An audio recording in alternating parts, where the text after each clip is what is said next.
situations. You got individuals in a car that's heavily armed, that's dealing drugs, and as the officers attempted to effect an arrest, that's when the shots were fired. Now, is it only 3 officers that were hit? Yes, 3 officers were hit. They're all in stable condition, non-life-threatening injuries. Was there an informant or anyone else injured? No one else injured at this point other than the suspects. There were 3, we believe 3 to 4 individuals that were also shot by gunfire from the officers. Are they all the people that you're looking for today? Or are these people not associated with this? No, they are associated with the investigation. Any update on how they're doing? They're in stable condition, non-life-threatening. Chief, one of the things that Nancy was mentioning is today there was, I guess, a promotion for some new officers. I mean, just how tough is that when you have a situation where you're promoting new officers and then something like this happens so quickly? Yeah, and sometimes you just don't realize the ups and downs of policing. I was, this happened at 3:17. At 2 o'clock, I was doing a promotional ceremony, promoting 6 very deserving officers. Their family was there celebrating, and now I'm talking about 3 officers that we just shot. And as a leader of an organization, that's the one thing that keeps me up at night. How I'm putting young men and women at risk every night to protect the citizens of Kansas City, Kansas, and that's one of those things that really keeps you up at night. This is another anecdote on how dangerous the fentanyl trade is in the city and in the region surrounding. This is a pretty example. Most definitely, and we've identified that early in KCK, going back to December of 21, January, where we put in a lot of violent crime initiatives with a detailed response to fentanyl. And what we're seeing is fentanyl is now, as we remember in the early 90s with the crack cocaine epidemic, these are the same. Now you have these crack dealers that are now selling fentanyl. So the violence, the guns, just about every fentanyl search warrant that we get anywhere from 2 to 5 guns through those search warrants. So it's causing a lot of overdoses, but there's a lot of violence attached to it, and we're really, and this is another example of how we're going after it day to day. You may have already spoken to them, but what would you want to say to those officers who might be listening in? Well, we're here to support you. Your community's here to support you. Anything you need, we will give for you, and we just appreciate how you put your life on the line to protect us and allow us to do the things that we sometimes take for granted. Chief, is anyone being actively sought? Anyone else being sought? At this point, we believe we have everyone who was involved in the shooting. Chief, what do you want to say to the community that you guys are out here tackling this issue with the fentanyl drug in this community in KCK? Yeah. If you look, one thing, we had a big peace walk on Saturday, and we really explained our crime is significantly down, and one of those are contributing to the way that we're really attacking the fentanyl. And like I said, we're not using users as suspects. We're using them as witnesses so we can get to the individuals that are selling, that are dealing, that are associated with the violence. For people just now tuning into our newscast as we're carrying this live, do you mind going over the facts again of this being an undercover investigation? Yeah, we had previously conducted an undercover fentanyl buy.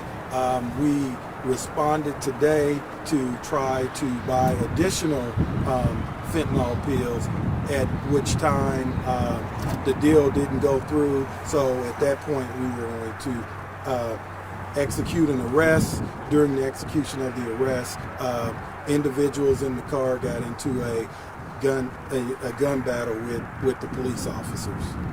Were both parties in the cars, their cars at the time?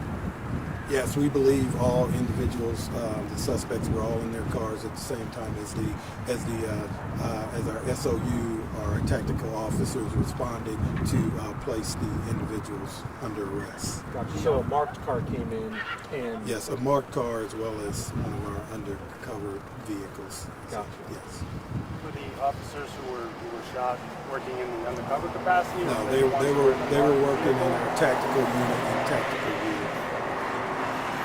Can you tell us how long this investigation has been going on with the fentanyl and this particular situation? Well, I can't really go into details, but it's a long-reaching investigation. The drug buy occurred a couple of days ago on our end with our narcotics unit. So from the narcotics standpoint, this particular investigation started a couple of days ago. What's the influx of fentanyl now? I mean, are we talking a large amount?